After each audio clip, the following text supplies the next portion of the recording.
All right, we are now being joined by our principal diplomatic correspondent, Siddhant Sibal.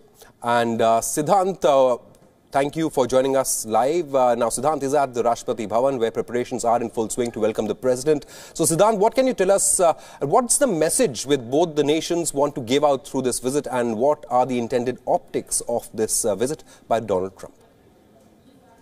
Optics clearly will be the focus. We know the flags are already up in Gujarat, in Agra and in the national capital, New Delhi, where of course the talks will happen. But talking about the optics, we know that Donald Trump is a person who loves color, and he has been talking about the number of people who are expected at that cricket stadium in Gujarat, the largest cricket stadium.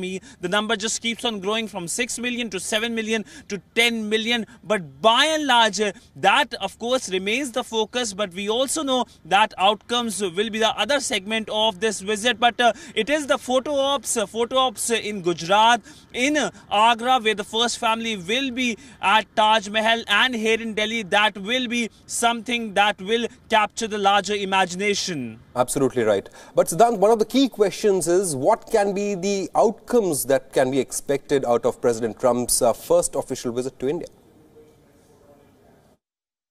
Well, when it comes to outcomes, this will be a two-day visit, and a lot of outcomes are expected. As of now, we know both the American side and the Indian side have said that there is no trade deal that is expected to happen. But a lot of talks on trade facilitation is expected to happen. Both the sides are working on a number of MOUs, from defense to intellectual property right. And of course, in the conversations here in Delhi, we know it is the visa issue that is going to also being talked about by both sides. But Indo-Pacific is something that remains the top priority of how both Washington and New Delhi are working together to make sure that this concept remains a relevant concept, a concept that grows with each passing year.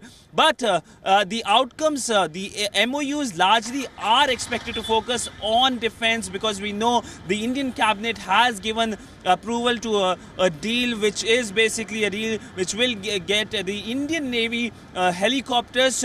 The other focus will be on how the relationship is strengthened and how the hesitations of history between United States and India have finally been dropped.